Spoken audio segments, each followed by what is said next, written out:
All right, if you've made it to this point in the course, you should already be at the point where you know exactly who you're speaking to, what your product or service is, how you're going to deliver that service in terms of your unique mechanism, and you should have the entire foundation of how your brand is going to show up in the online space nailed down to a T. You already finished your Aimpoint Digital Marketing Workbook, and you've gotten feedback from me, either one-on-one if you're a client, or you've used the school community as a resource to get that feedback. Now you're at the point in this process where you can actually start building something tangible around that document, around that messaging, around your offer in a way that's going to be meaningful to attract new clients and convert them. And the very first step to doing that is to establish your community. Now, if you recall, going back to, I think it was module 1 or 2, the very first step in this process is your content, which we're going to get to, but that's a much more lengthy lesson. And we want to make sure that the actual technical architecture of your business is in place before we start pushing content out there, inviting people to take advantage of those resources, right?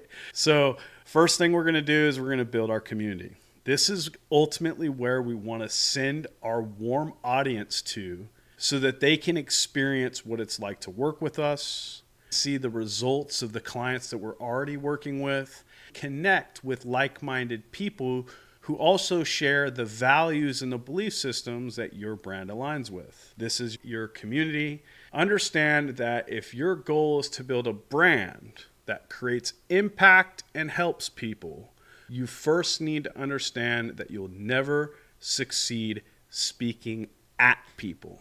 This is a huge mistake that a lot of coaches make when they're fresh and new to the space. They assume this persona like they are internet celebrities or influencers. Your goal is not to be an influencer or a celebrity who thinks it's appropriate to speak at people and tell them how they should live. Your goal is to develop relationships with people, okay? And that's a really important distinction. And the easiest way that you can shift that frame of thought is rather than telling people what to do, instead you should talk about what you did or what you learned and just focus on speaking to experience or experiences with your clients and share the lessons that you learned through those experiences. The other way that you can do it that works really well for building a strong community is making observations. And this is something that I do a lot of. One of the things that I've noticed about this, or I've been working for this long with this type of person, one common thread is this. Just make observations of the world around you, and based upon those observations, come to conclusions that align with your way of thinking, your brand's values, and the way that people think that you want to attract. The other thing that it's important for you to understand is that creating a community is not about you. It's about them. And so if your goal is to create a community full of people who worship you and pay attention to what you're doing and what you've got going on and your brand and your workouts and your advice and all that, people aren't really going to want to hang out, right? The goal with creating a community is to give them the spotlight, give your clients the attention, give them a place to feel good and feel wanted and feel accepted and feel like they're part of something greater than themselves. So that starts with speaking from a place of empathy and, only speak from experience, like I said before, okay? So keep in mind that this community you're building represents a group of people who have a shared system of values and beliefs. And this is your opportunity to show that you're the epitome of what you offer and teach. So I really love using my community to demonstrate that I am what I say I am. That's probably one of the most important things about building trust with people is like when you guys are part of this school community, I'm going to share the processes, the posts, the content, the experiences that I have running my own business because you guys can see that I'm taking my own advice. I'm following the guidance that I'm giving you guys, and I'm aligning my processes in the way that I do things with what I'm teaching. You're going to be the leader of this community, which means that you need to be like the ultimate representation of whatever it is that you're teaching people to be or do. The idea here is you're building a cult, not a group of people who only intend to suck resources and value from you while you beg for their money. Don't look at your community as a place for you to nurture and convert people. Look at your community as a place for you to be able to continue to effectively provide tangible value to people who you care about and who you can help. Look at your community as a mechanism that you use to serve your audience in a way that is meaningful to them, that helps them become a better version of themselves. It's not about your business. Your community is not about converting people on your offer. I can't tell you how many times I've gone into a business coach's free community as a fitness coach, and it wasn't but a few seconds before they're in my inbox trying to book me on a call. Like, I haven't even gotten the opportunity to take any value or build a relationship or even experience what this community you've offered has to actually provide. And you're already cutting the line trying to bully me onto a call because I accepted your group invite, right? Don't put the cart before the horse when it comes to converting people. Let them come to you. Hold your frame. All you have to do is just provide the opportunity for them to join, and they'll join when they're ready. This whole join my community and then dive into your inbox and immediately berate you is overwhelming for people. And quite frankly, it's almost the same exact thing as if you walk into a store where you know the salespeople are commission based and your intent was just to browse, and you've got a salesperson up your ass before you can even get through the threshold. Like, no, I'm just here to look. I'll let you know when I need help. That's the same thing that you would be doing if somebody joins your group and you immediately jump down their throat trying to diagnose their problems and put them on a sales call. They're not stupid. They know what you're doing. And it's disingenuous at best for you to offer this resource only to try to slide through the back door and convert them on a sales call. The next thing I want to say, and you're probably not going to want to hear this, is you need to be very selective about who you allow into your community. So most platforms like Facebook groups or school, they give you the option to force the person to answer a series of questions with their membership request before you accept them. Those questions are a great opportunity for you to pre-qualify those people. And one of the things that's really important is that when people join your group, they need to feel as if it's exclusive to some degree, even if the group was free. So my recommendation when you're building your community and your group is your 3 questions. Number 1, you need their email address. Why? Because we need to be able to send that over to your CRM so we can put them into your nurturing sequence. This is just best practice. Number 2, the second question that you're going to want to ask is related to their goals or challenges. Like, what is your biggest goal pertaining to your business and what's holding you back, right? Very simple. And then the third question is going to be a disqualifier. This group is not for you if you're this. We're only looking for this type of specific person. And if that's not you, please do not join. These are the, rules, or this is the expectation. Do you agree? Yes or no? So for my fitness business, what I do, and we'll just use this as an example here.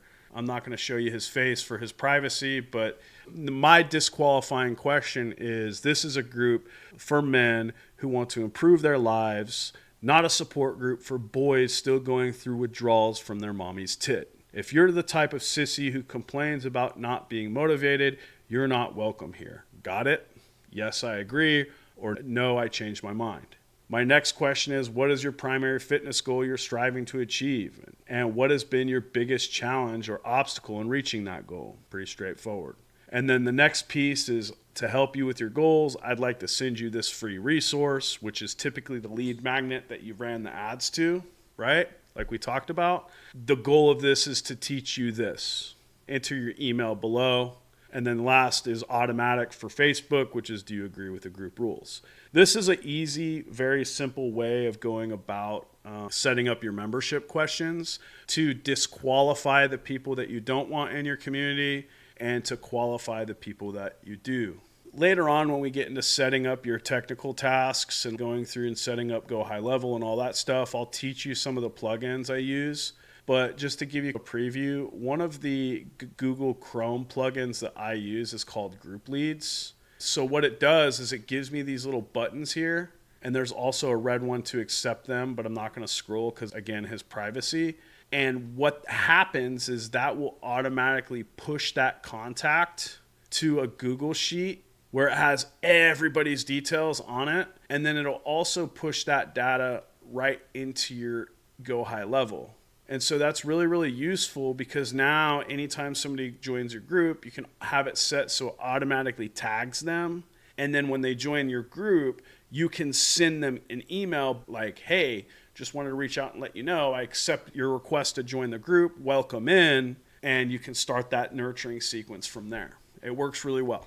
If you are interested in using an automated method for this, write down Group Leads. Like I said, it's like $30 a month. There's another program out there called Group Kit, but they're $20 more per month and their functionality is not much different. And then there's another newer one made by the same people over at Clients and Community. I don't remember the name of it, but it's like $100 a month. Honestly, not really worth it to me. I just like the $30 option. No knock on Clients and Community. If you want to check their stuff out, it's really good, but I use the cheaper, easier method. And so again, in the bonuses section, I'll have guides for setting up ManyChat, Group Leads, Zapier, like all the extra software that I use, and that'll be available for you in the course too. Here are a couple options that you can use as far as groups are concerned. You're going to know better than me, right? I don't know where your audience is, where they like to hang out. You do. For my audience, they like to be on Facebook for my fitness company. For my business coaching, what you guys are seeing here, you guys are no stranger to Skool. Nearly all of you guys know who Alex Hormozi is, and you know what Skool is, so it makes it really easy for me to bring you onto this platform. The other options that you can look at would be like a Telegram channel. You can use Slack. Discord is a really good one. You could even build a subreddit community around your business. Find out where your audience is most comfortable as far as the platforms that they use the most. It could be LinkedIn, whatever, and then create a group there. That's really all you have to do. Facebook is an easy, free option that works for a lot of people, but some of you guys prefer to use Instagram. And, you know, honestly, Instagram, I'd say, is the worst platform for building communities because there's really no place to send people. But they do have like broadcast channels and things like that. But again, I personally think that Skool, Facebook, Discord, Telegram are probably your best options. Okay. So your task for this module is to go and find where you're going to build your group. Okay. And then you're going to name it. And honestly, the way that you name it is far less important than people put out there. Like if you follow the Clients and Community strategy for naming your group, they're going to tell you that it should have something to do or revolve around your value proposition statement. Good example is for a group for this business, it would be Fitness Coaching 7-Figure Blueprint Community. I should have the value proposition where if somebody stumbles upon it organically, they can grow it. But the reason I disagree with that strategy is because I don't want cold traffic just joining my group because they want to check it out. The purpose of my group is to bring hyper targeted, excited people who are already warm prospects through my organic content or my paid traffic. And they are kind of in a place where their eyebrows are raised about what we offer. And we want to bring them into the group as a way to get them to acclimate to our frame of thinking and convert them into clients. That's much harder to do with somebody who's just cold traffic off the street window shopping. Like we want people who already know, like, and trust us from our socials to raise their hand and want to join our group from there. We don't want people who don't know us joining our group because that's going to poison the well. The people who are in your community should be people who are excited about what you offer. And when you're first starting out, it's going to be hard because obviously nobody knows who you are. But as you grow and you're consistent with creating your content and you're consistent with delivering value, you'll quickly figure out who the people are that you want to keep around and who the people are that you want to get rid of. And since it's a free group and it's yours, you can be very liberal about making sure to get rid of the bad apples. So make sure you do that. This is not a democracy when it comes to who's in your group. And if you don't like them or want them there, or they're not a positive contributor to the culture you're trying to create, boot them, ban them, get rid of them permanently. You don't owe them an explanation. You don't have to tell them why. And honestly, you're doing yourself a favor, because the last thing you want is energy vampires inside of your community who are absorbing resources without having any intention whatsoever of taking advantage of your offer or pushing your business forward. Okay. So like I said, go build your community, give it a name that's related to your business and what you're doing, and start inviting the leads that you already have into that space. The next module, what I'm going to do is I'm going to teach you how to build the lead magnet. I'm going to go through some options on what those lead magnets are, and we're going to help you to set it up so that when they join your group, you can send them the lead magnet. All right. So again, don't go to the next module until you've already built your group and you've already invited your current social connections that you feel would be leads into that community. All right.